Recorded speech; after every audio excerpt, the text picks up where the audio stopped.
Hold on.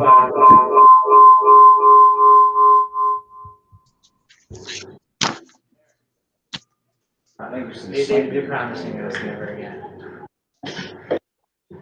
This was the trial run. They were the push. They were the push that. Charlene, have you guys started without us? Oh, absolutely. We started way ahead of you. No, we were just visiting.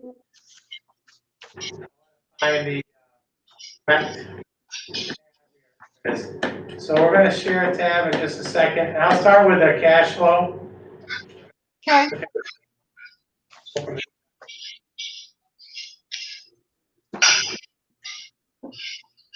So we submitted April and May.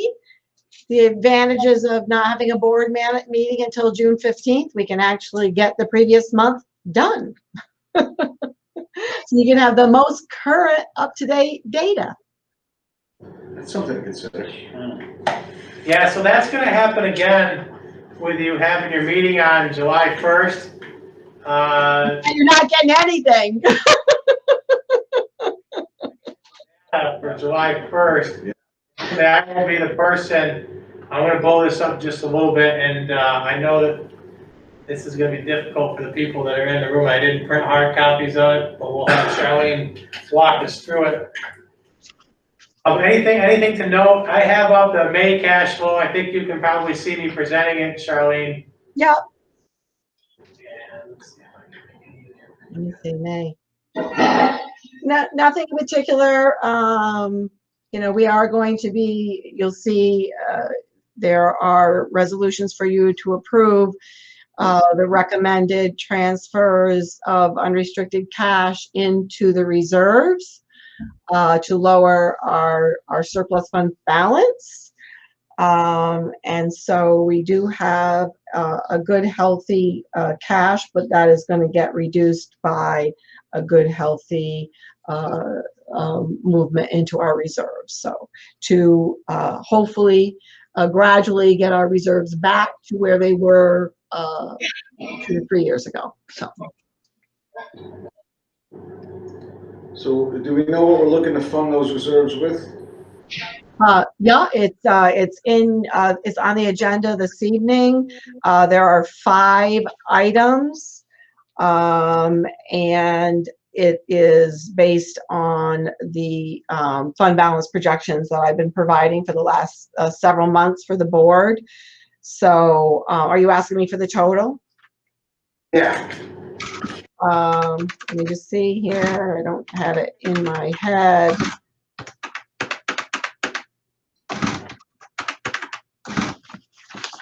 And one more. 735,000 we are moving into the 5 reserves: workers' comp, unemployment insurance, ERS, TRS, and EVLR.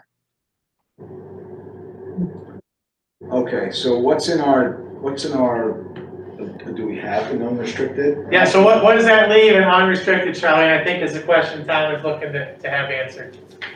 I can let's see, where are we here? So ending cash balance, this is through May.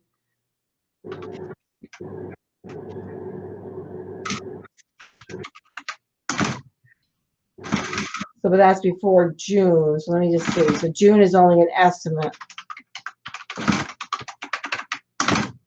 Somewhere around 800,000, but don't quote me because those June numbers have not been updated. So, and you have your big payroll and your debt service and everything. So until I finalize those numbers, I can't give you an exact number. So we're talking roughly 1.5 million is going to be in reserves by the end of this year? I would have to pull up the reserve report. New money to reserves. I know what the difference is that there's already money in our reserves, Tom. So I think Charlene she doesn't have the total. She gave the number. I have it here, I think. Hang on. It's what we had on our property tax report card. It's what we told the voters we were doing. and I think it's somewhere restricted fund. I think it's, isn't it more like 1,088,000? Let me look here. HTC. I think the estimated balance June 30th, we were saying was going to be around 1,088,000, but I would, again, until I update all the numbers, I would, that's only an estimate. Oh, so maybe I missed something. So you had said 700,000 is going into those reserves, 5 reserves. 735. 1,000 is going into the unrestricted? Is going into restricted, it's going to the reserves. So he's asking the number for unrestricted on top of that, Charlene. What is gonna be our unrestricted fund balance at the Oh, end? I said approximately 800,000, but again, that's without the June actual numbers. Right. So all told, again, estimates, because all light bulbs not you replacing, we're looking at $1.5 million in reserves. Say it differently, between reserves and unrestricted cash. Reserves and unrestricted cash. Because an unrestricted isn't a reserve. So do you have the reserve plan spreadsheet that we presented at the last meeting, dated I think it's dated, the one I'm looking at here, or the property tax report card, either of those, to, because that has the total fund balance, projected fund balance, the restricted, unrestricted, the resolutions that I proposed to the board, and the estimated interest and everything on it. And also the use, estimated use. Hold on, I'm getting there, Charlene. You said at our last finance committee meeting? I believe it was there. I believe it was, Wait, which document? The second document. it was the fund balance projection. I think, let me see what I called it. Reserve balances and fund balance for the property tax report card. So actually, this one is actually dated April 13th, the one I pulled out from budget. When you do the property tax report card, you have to estimate, you have to tell what your March 31st balances are and all your reserves, estimate interest for the remaining months, estimate what you're going to fund your reserves, and estimate what you're going to use by June 30th. So you have to project your fund balance. You had to put our fund balance reserve there also. You have to do unrestricted, restricted, all of the use of it, all of that on that property tax report card. I mean, if you have the document up, you can share that by clicking the little arrow at the bottom. I don't, I'm just looking at a hard copy, but let me find mine, because maybe you're having a hard time finding that one, and I can probably find it faster. Let me just find it here. And Sorry. reserves and fund balances that we have available. So she can, so Charlie, Tom's asking the total dollar amount between what will be in reserves at the end of the year and what is projected to have in unrestricted funds by the end of the year. So our projected fund balance for June 30th, 2021, based on the property tax report card and the estimate that I did, was $2,351,000. And I can find that document for you. I might cut you out because I don't have my VPN attached, and to get to my files, and if I attach my VPN, I might lose you. She has, this was in May, she had 2.138 as of July 1st. Total fund balance. She just gave us 2.38. Yeah. And that includes reserve. My VPN, I'm gonna lose you. Then unrestricted fund balance. I mean, scroll down. Yeah, no, it's not a touchscreen, sorry. Totals on the side down here at 1.5. You can't find it, Dan? I have it in front of me. Oh, you have it? Somebody has it? I have the forward fund balance projections in March 2021 that lists 2.1 million total. And then we have unassigned fund balance at negative 1506. I guess what I'm a little lost by is we had to drain our funds and basically start at zero. And then we wound up with $2 million at the end of this year. I know we've been, you've been doing some great work with cash flow, but unless you got a printer from the treasury. That's a big percent, yes. I'm wondering how $2 million accumulated from nothing. From $11 million budget, right? Well, We had to put it over. yeah, I mean, obviously, we probably realized some savings, but $2 million at the end of this year? I mean, Is that real? Is that real? Like, that's a real thing right now? That's where we are? Right, so I think that the issue is that we had money last year too, folks. We still had money in reserves last year. But we emptied reserves. Not all of them, we emptied several of them, but we had money in some reserves. What does that mean?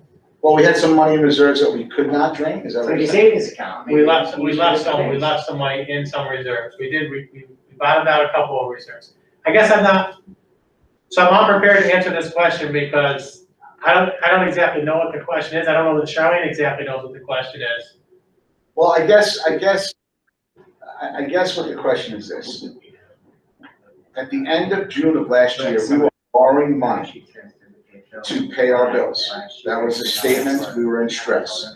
This year, we didn't have to borrow to pay our bills, that's a How blessing. much did we spend in July? But it was, so how much money did we start out with July 1 if we were borrowing money to pay bills in July? I'm losing something in the translation. We either started July with money or we accumulated $2 million over the past 12 months or didn't spend $2 million over the past 2 months. It's just a big number for me. I knew we had some money going into reserves. That was the plan. I knew we were gonna have some surplus money that was gonna go into, I knew all that. But $2 million is a lot of money.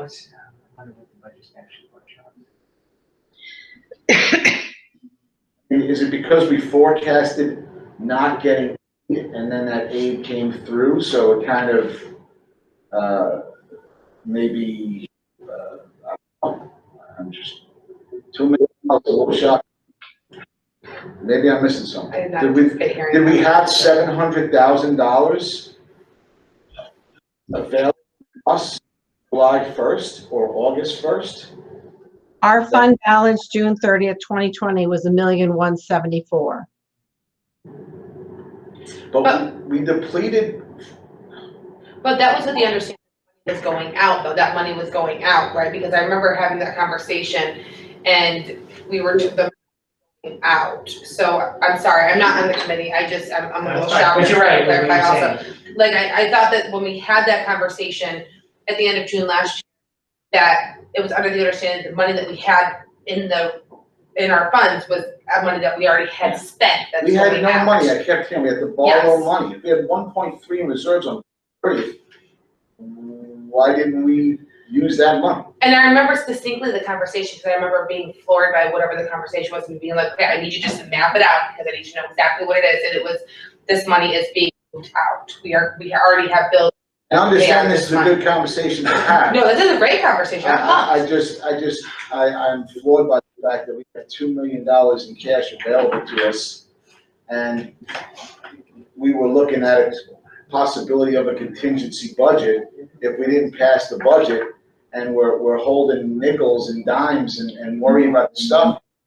$1 million sitting around. I mean, yeah, we want to fund some balances or reserves, but holy smokes. Yeah, what's coming up? It's just a little bit more than I thought. And again, someone who works with budgets every year, I'm not a finance guy, but if I'm supposed to spend 10 million and I end up with 2 million, well, I'm doing something wrong in my budgeting then. Or I've got some unbelievable efficiencies that happened, or I've got some aid that came in that I wasn't expecting. But at $2 million, well, you're saying it's not $2 million because we had $1.2 million at the end of June, which again is surprising to me. So $8 million that we either saved or acquired. 800,000. $800,000 that we either saved or acquired. Dan, can you bring up the fund balance projection for April that I have in the packet for them? Most current package, Charlene, or? Yes, Like, remember we decided that we wouldn't have enough money to make it.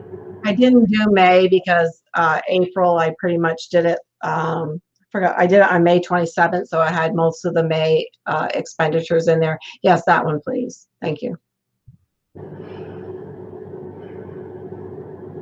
So I'm just a little confused about the confusion because we've gone over these every single month and we addressed a lot of these questions each month, and I did the property tax report card and made the recommendations, and we looked at fund balance and we knew what we had for surplus, and we made a concerted effort on restoring the reserves to the level that they were 2 years ago. And that's what all of this is doing. Also getting us out of fiscal stress and having cash flow so we don't have to borrow money. And then, yes, COVID was this year. And so, yes, 2% and 2% is what you try to do. 2% for your revenue. If you are within 2% of your revenue, then you have budgeted correctly. You do not want to budget every single dime of your revenue, because if something doesn't come in, you're in trouble. So as long as you're within 2%, we're 1.77. So actually we're closer than 2%. And then for expenditures, yes, you want to be 2% again. So you want to be like 2% under what you budgeted. So yes, as of, I ran this May 27th, I think was the date I just said, May 27th. So everything for May probably wasn't in there, and everything for June obviously wasn't in there. But yes, we saved about $985,000 this year because of COVID. So it was a very strange year. We thought we were going to lose 20% of our revenue. We thought the state was going to hold that back. So I think we were conservative all year long. Also, we had a lot of contracts that were not settled when we did the budget. So we weren't really sure about what savings we were going to have for health insurance. So we were ballparking that. So are we about 6% off? Yes. And so what am I recommending we do with that 6%, 7%? So let's say round that to 9 minus 2, so 7%. What am I recommending you do with that 7%? Restore your reserves. Okay, so I think there's a couple of things that are, and it's no fault of anyone, and it's good work by you, Charlene. A lot of times when we look at the numbers, one, they're a couple of months behind. Two, well, this is going to hit, and that's going to hit, and this is going to hit, and we don't know exactly what we're looking at. Solid numbers by the end. Also, we saved $900,000 throughout the year, which is a good thing. So that's really the crux of $2 million. That's kind of shocking to me. But I imagine when you say we had $1 million in the reserves at the end of June 30th, was that the case on June 30th, or was that not available to us? But what I'm trying to say is, why did we zero out some accounts, and why did we have to borrow money if we had that money sitting there in June? That's really the question. Okay, so because when you have money in reserves, you cannot use it. It's there for a purpose. It's there for workers' comp. We put it in the budget, we used it. It's there for unemployment insurance. It was there, we used it. So we used it in the budget, we used it, so it's basically using fund balance. So we used another $27,000 for retirement. So we used $111,000, almost $112,000 in our current year budget of our reserves, but only because we use them for the things that are allowed. They're allowed for retirement if it's based on vacation or sick leave. It's allowed for workers' comp from the workers' comp reserve, and it's allowed for unemployment insurance paid to the state out of the unemployment insurance reserve. So we zeroed out the workers' comp reserve, we zeroed out the unemployment insurance reserve, and we used 27,000 out of the Ebelar reserve. So we dropped our reserve of 491,000, and 253,000 of that is debt service reserve, which you can only use for debt service. So we dropped 491, we used 112, we are down to 370, 379, 380. You can't touch that money. It only can be used for what it's designated for. So it wasn't available to use to pay bills. Understood. Yeah, so you're putting 735 into the 5 reserves. Our capital reserve right now is at $303. Is any of the dollars going into the capital reserve? We don't have a capital reserve. We do not have a capital reserve. No. There's no. The capital reserve, well, it's zero. We previously had like 300. 302, so you cleared it So out, yeah. we cleared that last year. Okay, so We that's have good. not refunded it. Yeah, I was just looking at one of their projections on March 2021. Am I correct what the capital reserve is used for any type of projects, and it's always been recommended from all our people, our engineers and things like that, to try to have some money in there to be able to do projects and those kind of things? Only if you have a project in your 5-year plan. I haven't seen any capital project plan for the next 5 years. We don't have one right now. Okay, so you'd have to have something in play for you to put money Well, in there. I wouldn't recommend funding a capital reserve. They're only good for 10 years anyways, usually, and they have a cap. So I'd have to look at your capital reserve. My aim was to restore the reserves that had been depleted. So we only had so much money, and I recommended restoring them to the workers' comp reserve, again, because you could use it for workers' comp bills. The unemployment insurance, again, because you could use them for unemployment insurance expenses. Those reserves are zero. And then I was asked to start funding your ERS and TRS reserves because those are newly created, and because those rates are going up, and I presume they're going to continue to go up because we're on an uphill cycle right now for retirement. And then I tried to restore somewhat your Ebelar, and again, that's based on retirements, and it's based on your compensated absences are $969,000. So you really want to have up to $969,000 in your Ebelar reserve. Yes, you're not going to need it all in 1 year, but you want to fund it when you have the money to fund it.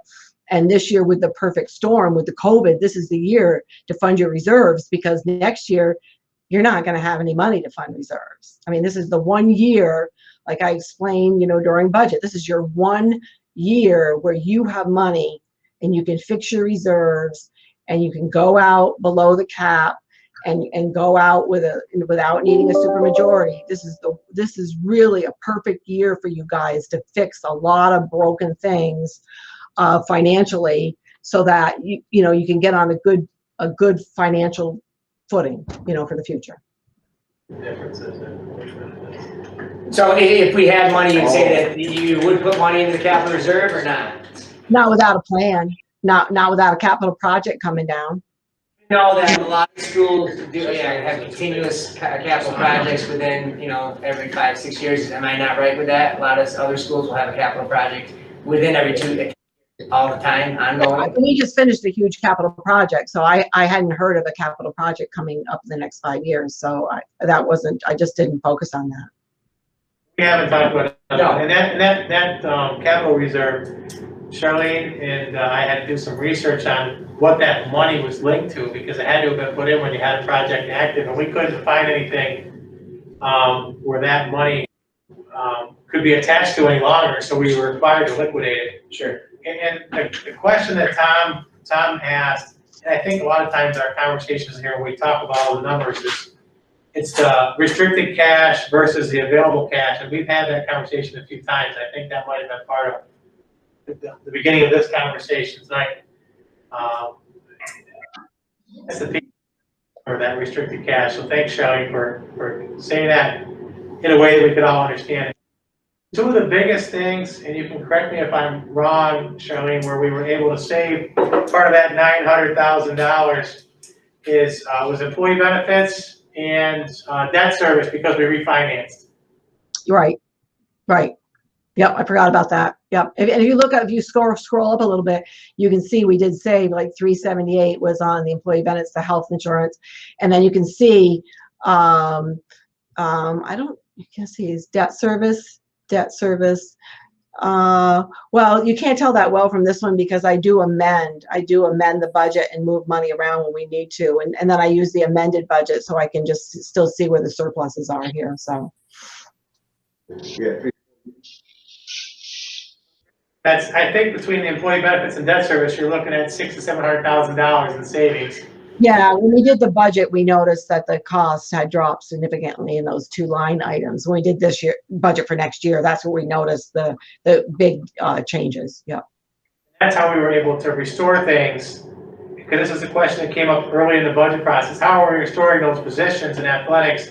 Right. Without having to ask for a crazy higher levy than last year? It's because of those two savings items. So that's where you're seeing most of that from. Right. And that one bond was way after we had finished, doing the budget, and the interest rate came in favorable, and we saved more money than we thought we were going to. So we can stay in if we need to, but it's 6:30. It's 6:33. We don't want to keep everybody no, waiting let's so go long. back on this. Gentlemen, I appreciate it. Thank you very much for the clarity. I'm gonna jump out of this one. We'll take a minute. I'll be back in the other one, and we'll get ready to roll. Thank you, everybody. Thank you. Good questions. I love good questions.